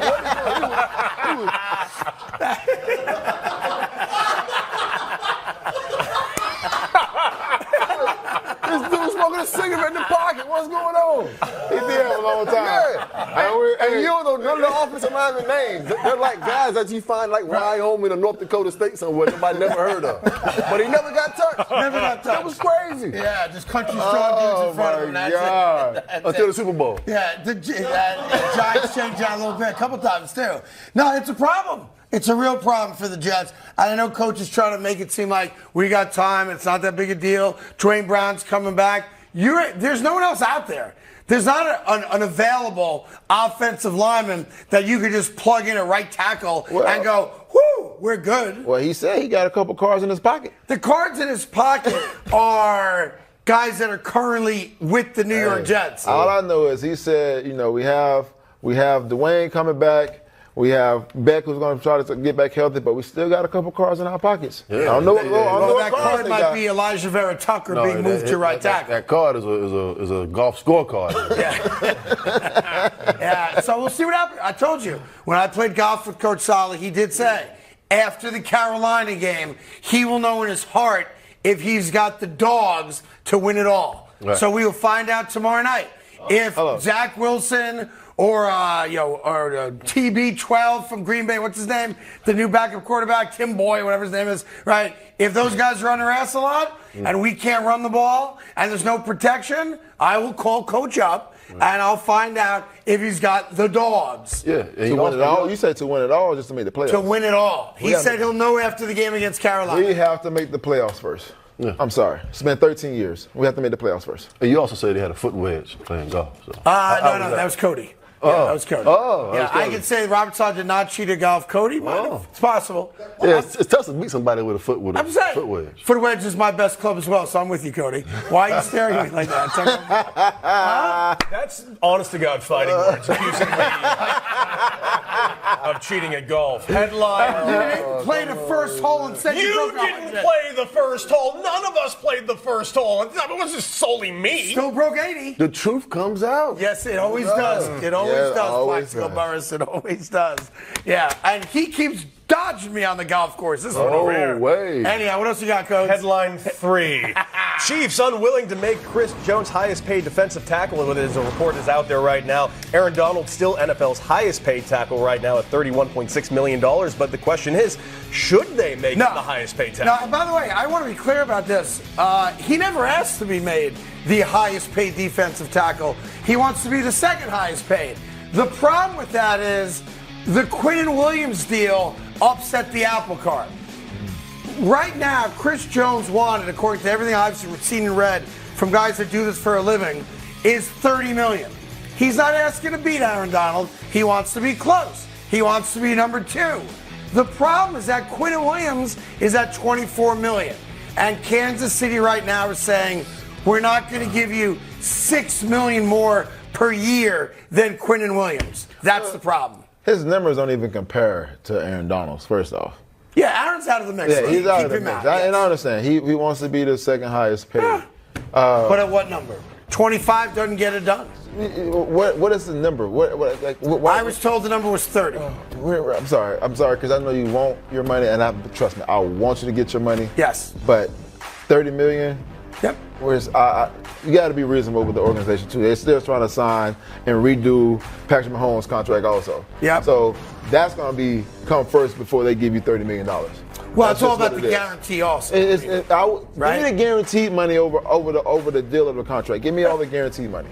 I would rather take that. Yeah. Because guarantee is more than anything. I know that's coming. What did Quinnen get? Quinnen got about $60 million ballpark guaranteed on a $96 million deal, $94 million deal. Both were like first team All-Pro last season also. Yeah, listen, you're talking about rock stars here. Yeah, so Quinnen Williams got $66 million guaranteed. So if you told me that, and I'm making this up, so I'm talking out of my butt a little bit here. Hey, we give you a 4-year deal for $115, but 75's guaranteed. So you get 10 more than Quinnen got guaranteed. You probably get a deal done in that little area, right? Yeah.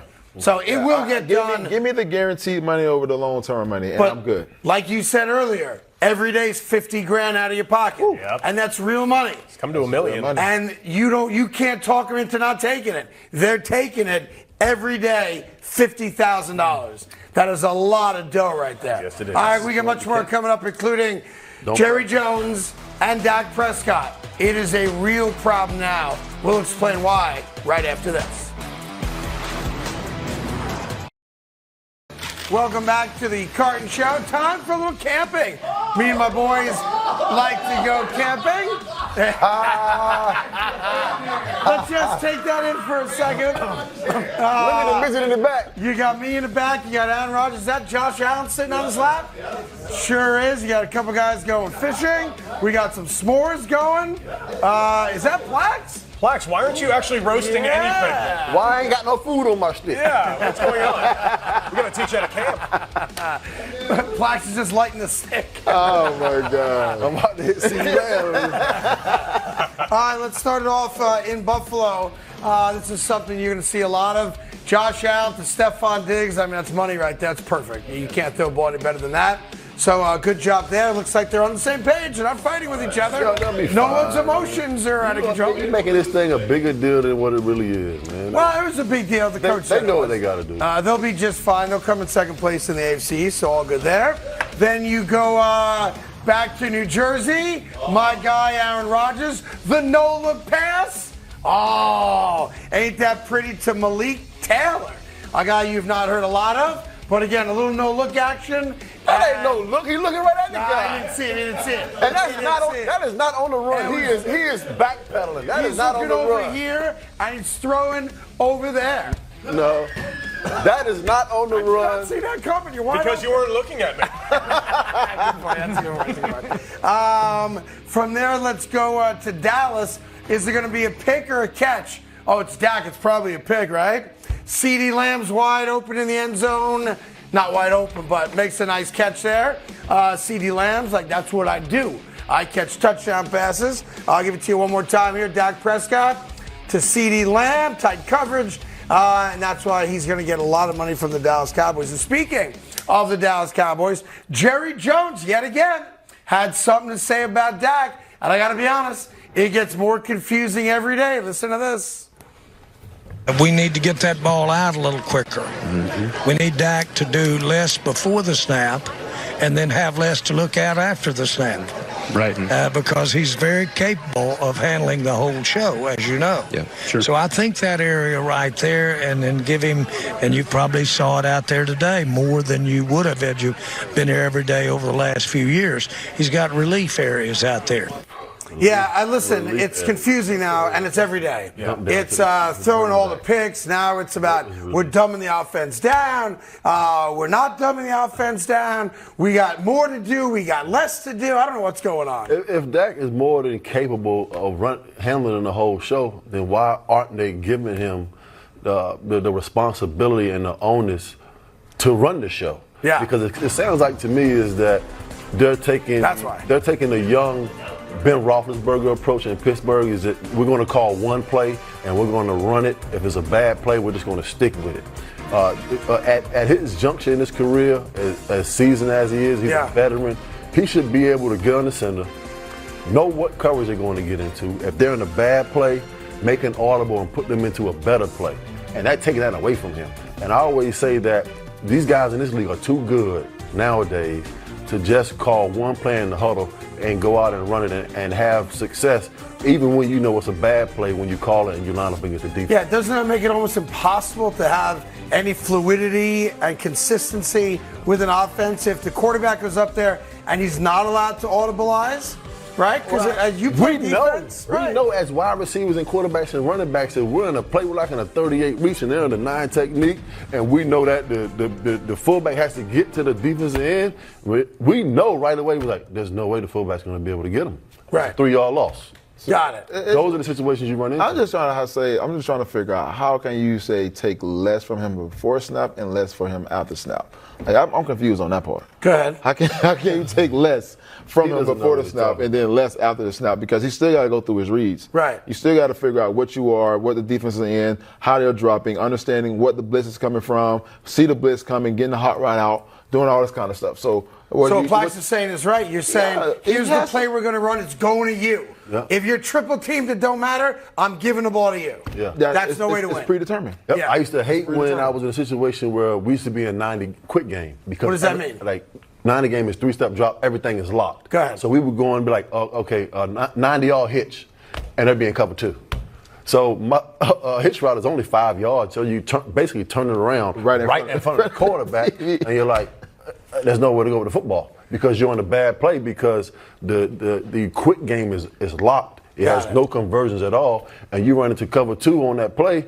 And the quarterback's throwing the ball in the first row to Now, stand. play out what it should look like. If you come out like that and you have a quarterback that the team trusts, that quarterback at the line of scrimmage should immediately notice that, and he should audible to something that gets you open, right? Double seam or whatever the case may be. But they're saying they're not going to let him do that. Well, that's also the receiver seeing it too. So the receiver is saying, hey, they're in zone, relaying it to the quarterback. So now everybody's seeing everything else too. We didn't hear that. I didn't hear that when we were playing Philly. And the Philly was calling our whole defense in 13, telling us, hey, they're in zone, hey, they're in zero, they're in man. Hey, man, hold on, what y'all looking at? But it's just like, but that's also taking responsibility off quarterbacks. It's, hey, well, they're in this, so let's audible to this. So if you're telling a guy he's not going to be able to audible, then what? Yeah, you're not going to win a lot of games. You're not going to have a very good offense. Then you're going to have ticked off wide receivers and other players, and it's going to blow up very, very quickly, which is why Cooper Rush will be the starting quarterback of the Cowboys, according to these guys, by Thanksgiving. And we're going to hold them to it if that doesn't happen. Speaking of a quarterback you don't trust and conversing that to a quarterback you do trust, that didn't make sense. Andy Reid spoke about Mr. Patrick Mahomes and the intangible, something we like to call competitive fire. Here's the big fella. Go ahead. He wants you to challenge him. He loves that. He loves when the players get in there and they're, give him the come on, let's go, we're rolling, and he's right back at it. He's got this ability, this innate ability that just wants to rip your heart out every time he's got the ball in his hands, and you love that about him. And that's that drive is what makes him so good. Well, he's also got the talent to back up the drive. There's a lot of dudes who have no talent but have plenty of drive. He's got both. And he's changing things, and he's the new GOAT. He's the guy right now that all other quarterbacks are compared to. I still tell you, I'm of the belief, and you guys probably disagree, that Kansas City's gotten a little cute, though, the last couple of years, thinking they're just like New England was, and they can put any guy on the field, and Mahomes is just going to make them better. At some point, that does backfire on you. It does. Well, has it backfired yet? Well, no. No, that's the question. Not yet, no. Did it really backfire when Tom Brady was in? Well, he went a decade without winning the Super Bowl. Like I said, did it really?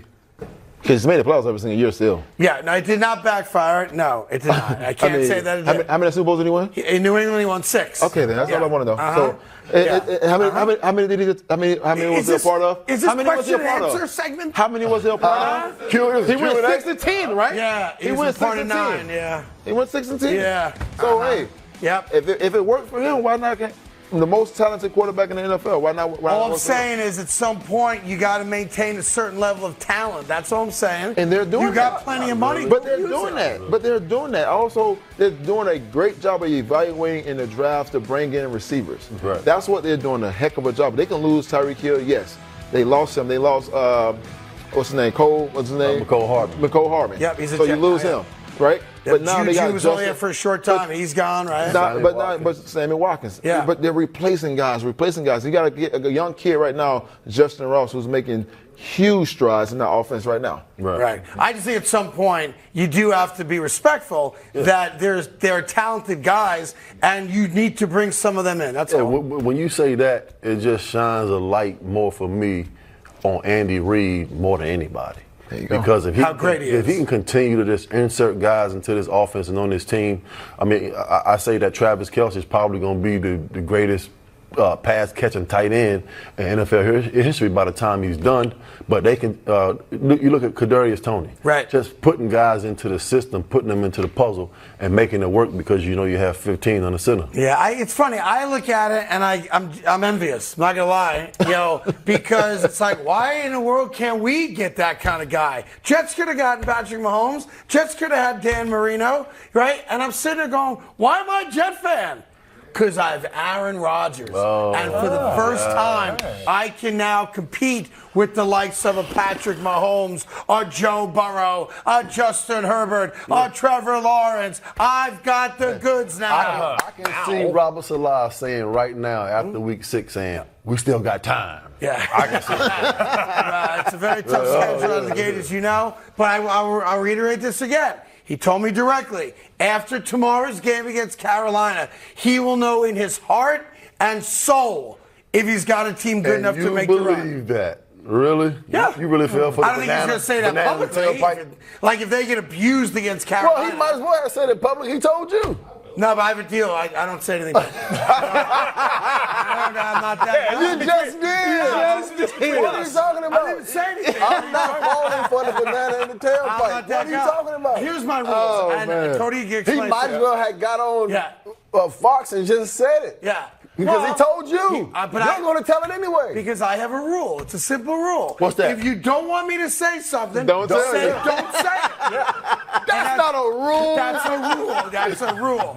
It's a rule to everyone on this show. Oh, if you don't want it on the air, just say it ain't for air. And I've never once opened up my mouth when it's not for air. If you don't mind if it's on air, it's going to be on air. And that's the way it goes, Plax. Well, you told me you cheated at golf, so that was for the air. Cody cheated. When did I say you could say that? Also, it didn't happen.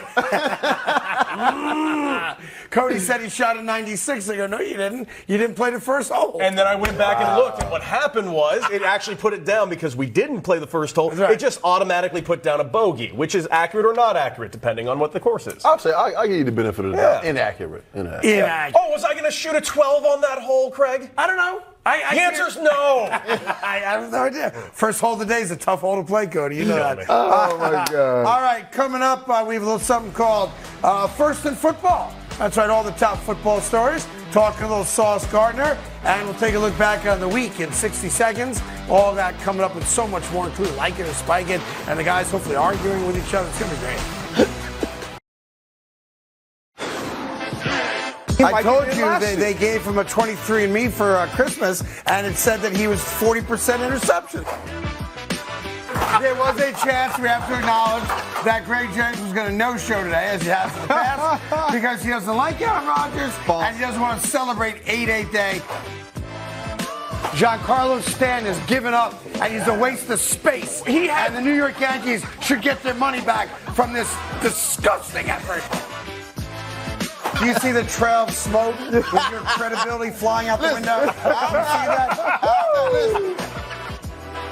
When you tackled that peacock this morning, did you pick it up and make sure he was okay, or you just left him on the street? Perfectly fine. You look good with a mustache. With the stash. I'm telling you, you need to rock a mustache. We don't care how you win. We just want you to win. I really didn't think I could become more disappointed than you, Craig. Yeah, well, he was disappointed. That's the way it goes. This is Antonio Cromartie right here. That's Plaxico Burris, and of course, Cody Decker. Great to have you back joining us on this Friday edition of the Carton Show. And it's an opportunity for us to take another look at Handsome Craig. Handsome Craig lives on the corner of First and there he is right there. First and Football. And let me go to DJ Reed. DJ Reed is the kind of forgotten cornerback with the New York Jets, and he's money good, except Sauce Gardner, of course, gets all the attention. And DJ, of course, was asked about Sauce Gardner. Here's what he had to say. Yeah, man. It's the same old, same old. You're sticky in coverage, strapping stuff, you know, talking his talk, swagging. You got that swag about him. And then also, he's put on like a little bit more muscle. So like just in the tackling game, gonna be ready to make tackles like when crunch plays happen. But you know, he's definitely took it up a notch. You know, he's got a chef, so he's like working more on his body and stuff. So he's gonna be up from here. Sauce led the NFL last year, 20 pass breakups. He's obviously the breakout star for the Jets on defense. You played the same position. What do you like? What don't you like after 1 year of Sauce Gardner with the Jets? Well, I think there's, for me, I loved him when he came out. The thing I don't like right now, I think, is, for me, he's too touchy-touchy. You know, I think there's a room for improvement on that. And I think last year, you saw early on during training camp they wanted to put gloves on him because he was. Yeah, they put boxing gloves on him, right? Boxing gloves on him because he was too touchy. But overall, I think, man, he's been playing well. Being in New York, man, it's a lot that's asked of you when you got to go out there and go play on that island. So, I mean, if he's holding it down, he's defensive rookie of the year. And that's what you want. Like you want a guy that has a swagger. You want a guy that has the ability to go out and tell you I can shut down your number one your number one receiver, and take him out of the game. And I think that's what he's trying to do. And I think this defense fits him very well with what they do also.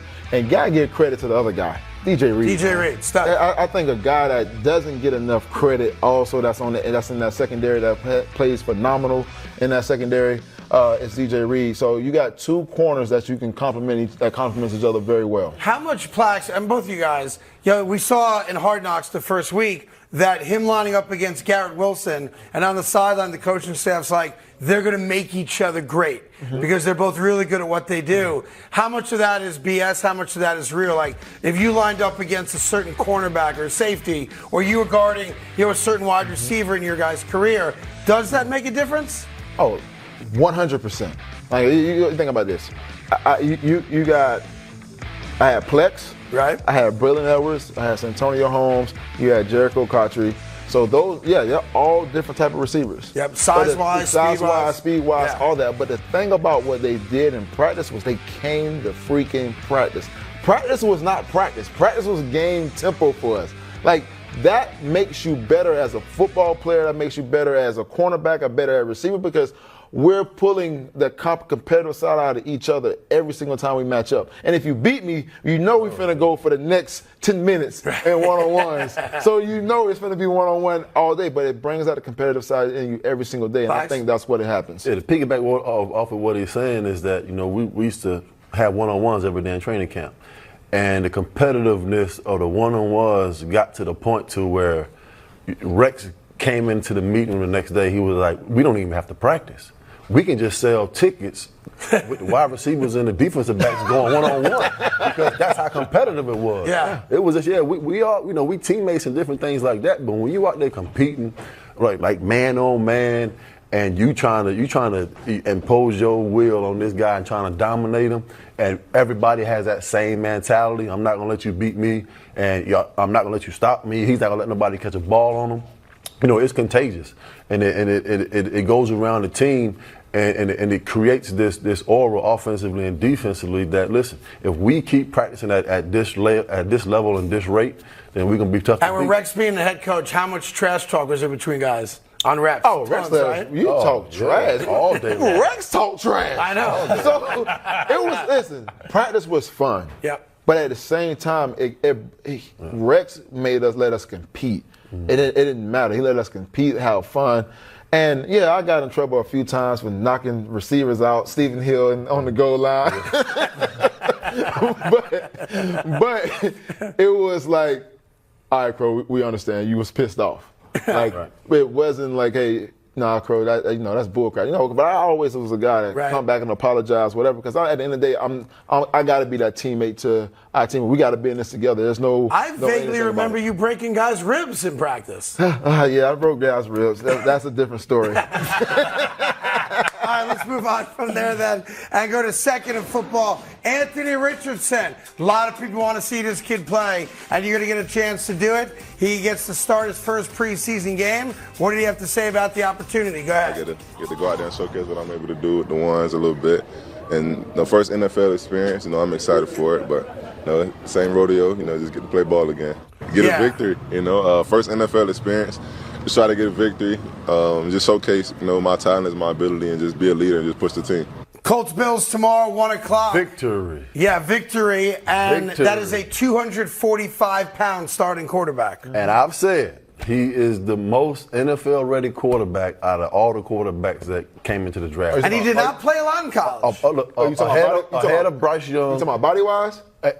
Football ready. No. Ready to throw the football and get under center and command the offense. Give me Bryce Young. No, you can keep Bryce Young. I don't have nothing bad to say about Bryce Young. Right. But I just think that he's going to run into some issues being in the pocket and being able to see over them trees that's in his view and throw the football accurately where it needs to be thrown. I'm just saying, Anthony Richardson in college. We can't say that.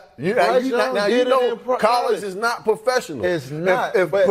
He's still got the same trees. No, Black. it's professional It's the was same college. thing. Then a lot of these guys that were great in college, they would have played great at the next level. But that has not happened. What I'm saying is, moving forward, this boy Anthony Richardson, he's going to be the best quarterback in this draft. I'm telling you. There you go. I don't think so. I'm telling you right now. I love the kid's talent, but I don't think he's going to be. Hey, Bryce, they think that Anthony is going to be better than you. not they. I know. Not they. By the way, we'll see Bryce against the Jets tomorrow as well. I love the kid, Anthony Richardson. 245 as a starting quarterback in the NFL. You've not seen a lot of that. Even Ben Roethlisberger, who's a thick dude, wasn't 245. He was right around there probably his rookie year. You think so? He's nowhere close to that now. Come on, 7 million. I love it. But, yeah, man. All right, let me go to a third in football. DK Metcalf, Geno Smith. Seattle coming off a playoff appearance. And by the way, let's not forget, halftime last year in that playoff game against San Francisco, Seattle had all the momentum. Looked like they might pull off the upset. He gets the big contract. He's still got DK Metcalf, and they got together and talked about their expectations coming off the surprise year last year. Go ahead. I mean, I was just kind of laughing because I've seen Geno since my first day here because, he got traded here, my rookie year. So Geno's been the same person, same competitor from day one. This year's going to be real fun because, all the questions I answered. We still got pretty much the same players, but just added more depth, added more dogs on the team, and, it's going to be fun. Yeah, the key also, Kenny Walker's not 100%. I was doing some injuries from a couple weeks ago. He's obviously was their stud running back last year. And Geno Smith, proved all the doubters wrong last year. Got a boatload of money, but with that now, it's very similar to the Giants. Yeah. You do what people don't think you're going to do. You make the playoffs, right? Now there's an expectation you should make the playoffs, and that's different. Hey, this goes to show, man, when you leave the Jets, you start to play better football. It doesn't matter where you end up at. It's just a thing when you walk in the building. He knows exactly the feeling I'm talking about. But kudos to my man, Geno Smith, man. When you have your superstar guy supporting you and saying that he's been the guy since he walked in the locker room, it says a lot about his work ethic and what he's going to continue to do following last season. 30 and 11 last year, touchdowns to interceptions, which is great. And, Gino and I have our own personal thing that many of you know about, but you got to give him credit. Yeah. That's a dude that kept fighting, was a journeyman quarterback, an afterthought, and then all of a sudden gets a shot. Pete Carroll, of course, recognized something in him, a fire still burning, and he showed out. And you give the man credit because it's been a long time for him to get to the level he got to last year, deservingly got paid, and now Seattle feels like, hey, we're in the mix, at least, if nothing else. Well, he has the weapons. Yeah. That's the thing. He has the weapons on the outside now. You got the run game. Not only that, but now you got to add in that defense, too. That's what people got to realize. That defense, if that defense is where it's supposed to be and every guy can stay healthy, that's another bonus for Geno Smith. Yeah, because now you're getting the ball back. You get Smith injured this year. And listen, you just don't throw 30 touchdowns in the NFL season if you can't play the position. No, he played great. He played really well. He can definitely get it done. Yeah, but he's everybody's, he was last year like that sneaky fourth-round fantasy football draft. Let me get Geno Smith. Why not? You never know. Mm-hmm. And 30 touchdowns. And more importantly, 30, like you said, it's hard. And I'm going to say this because it's right. Only 11 interceptions. Yeah. Right. So that's also a guy that, especially in the red zone, is not making bad decisions. Yes. Less than Dak. Less than Dak. And Dak played 4 interceptions less than Dak, and he played 5 more games than Dak. Yeah. There you go. But I got to think about this. Why are we always talking about Dak interceptions when we don't talk about the guy in Buffalo? Josh Allen. And all his we talk about his red zone interceptions a lot. We do. Who? It's only your second show. Late. Yeah, it's on my second show, so I'm late on it. If we he's an AFC East guy. That's what it's all about. Okay, I get it. I understand what's going on. Let me give you a fourth in football if you missed it earlier. Joey Bosa having a hard time gaining weight, and he doesn't like having to do all that eating. They keep the key to gaining weight is to eat a lot. Thanks, we didn't know that. Eat way more than you want to. And here's the thing that gets most of us. He claims it's not fun, but it's a part of the job he has to tolerate. It's not fun. He's not going home and crushing pizzas, Craig. Why not? Because he's a pro athlete who needs to be fast, durable, and he needs to be a pro athlete. How do you feel after you eat a whole pie? Awesome. No, you do not. You on the couch. All right, then get over there on the basketball court and play a little bit. How do you feel? I'm not a professional athlete. He is. He's not eating ice cream. Well, he's eating boiled chicken and rice. Go to Friendly's. They got some good flavors there. That's what I do. Yeah, you feel terrible on the couch. Break out the wheelbarrow. That's it. You should see me on a football Sunday. Oh, it's awesome. Oh, Nachos and wings. Yeah, you're not and pizza Bosa. and ice cream and things to drink. There's sweatpants on, nice and loose. If you watch our show this fall, I look a lot different on Monday than I look on Friday. Bloated. It's absolutely disgusted with yourself. New York Jets. Appreciate you there. Absolutely terrible. Thank you. Nice to know you. You're welcome. All right, coming up, we got your late show headlines. There's some Dak Prescott stuff in there. There's some CJ Stroud in there. And there's a whole weekend of football coming your way. So we'll get into that as well right after this on FS1. Okay. Welcome back to the Carton Show on FS1. Time for your late show headlines. And headline number one, the Texans beat the Patriots 20-9. Number 2 overall pick, CJ Stroud, did struggle in his preseason debut. 2 for 4, 13 yards, 1 interception in 2 drives. So my question for you, Craig, is what is your actual expectations of CJ Stroud? I like CJ Stroud a lot. I'm not going to overreact to the kid's first ever appearance on an NFL field with real players playing against him. He did what a lot of guys do, and that's struggle. I think the guys did a great job earlier as we see kind of the bird's eye view, what they call the all-22, where you see all the players and see a play develop, where he had 2 options. He had an easy release pass to the tight end or the running back coming out in the flat. If he makes an early decision, probably hits his wide receiver coming across the field. And like a lot of young guys, you know how to make the throw, but your mind isn't ready to make the throw as quickly as you have to. And that's all good. Now, let's not get crazy about it. It's his first ever performance against real NFL players. I'm good with it. I would say 10 out of 10 times in practice, if they run that coverage with that same route, he dumps the ball off to the back in practice. Right. I think him being under center in the moment for the first time, things are sped up. He's excited. He's living his childhood dream. He's trying to live up to the hype of why he was drafted number 2 to this organization. And now he's expected to go in there and turn this whole thing around with all those things going on. Maybe just a little tentative, but I think in a regular, normal situation, he knows that he made a mistake and supposed to drop that ball. Look, don't be surprised tomorrow night if Bryce Young struggles against the Jets. Don't be surprised if Anthony Richardson struggles against the Bills. It's the toughest position in all of pro sports. And now you're asking kids who obviously have their resume from college to be drafted where they're drafted, but they've never experienced this. And it takes a lot. It's different. And very rarely does a kid just show up at quarterback. Like wide receiver, cornerback, right? But a quarterback, it's different. It takes some time. So I'm not going to overreact to what I saw to CJ last night. I think he is a legitimate NFL quarterback. I thought, we disagreed, he was the most NFL ready coming out. I also saw more from him than I did of Anthony Richardson because he played more. Yes. But I think he'll be just fine.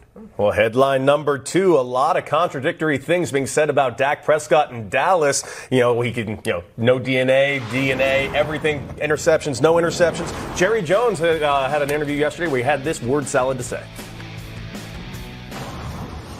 We need to get that ball out a little quicker. Mm-hmm. We need Dak to do less before the snap and then have less to look at after the snap. Right. Because he's very capable of handling the whole show, as you know. Yeah, sure. So I think that area right there, and then give him, and you probably saw it out there today, more than you would have had you been there every day over the last few years. He's got relief areas out there. Here's the reality. I keep thinking about this. There's issues in Dallas with Dak Prescott. They're not all on the same page. There are concerns, and rightfully so, about has he reached, I know we use this term ceiling all the time. We probably overstate it.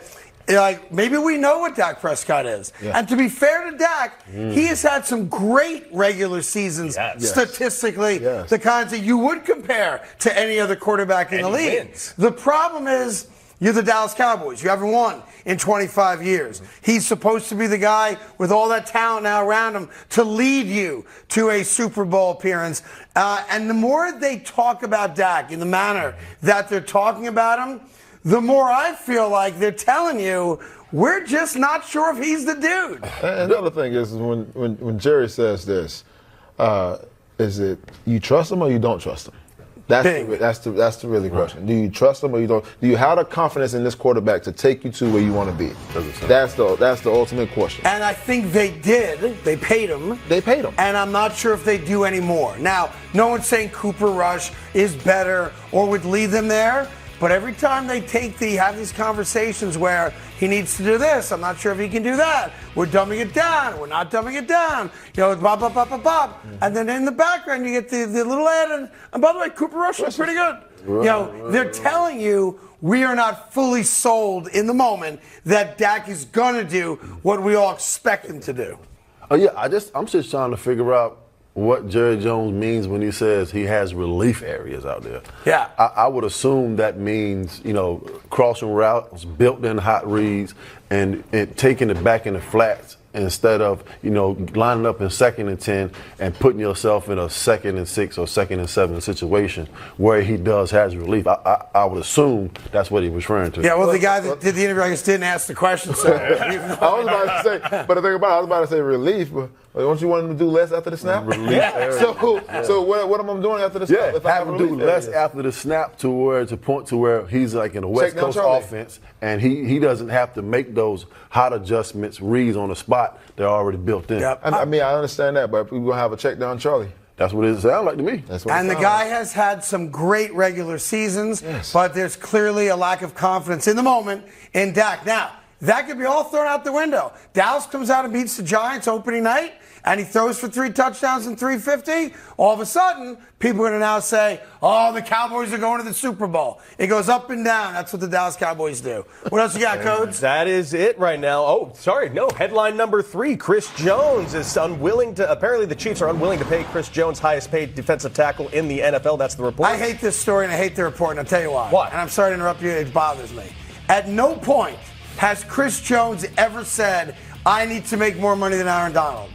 So to come out and say Kansas City is unwilling to make him the highest paid defensive tackle, he's not asking to be the highest paid defensive tackle. He wants more money than Quinnen Williams, and not by $1. I mean, guys want to be compensated for the product that they put out there on the football field.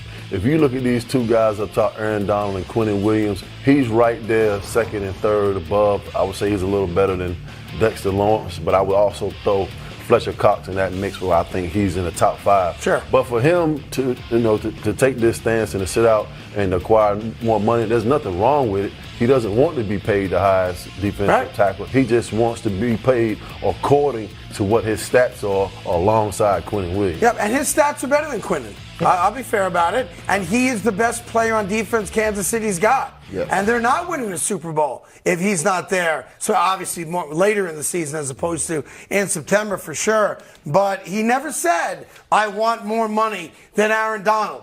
I think he wants close. He wants close. And the Quinnen Williams deal, I think, upset the apple cart a bit because Quinnen's at 24 a year and Aaron's at 31.5 a year. Mm-hmm. So that's a big bridge to gap. But my gut again is you just get it done. It's stupid not to. Okay, well, what about this guy, Nick Bosa?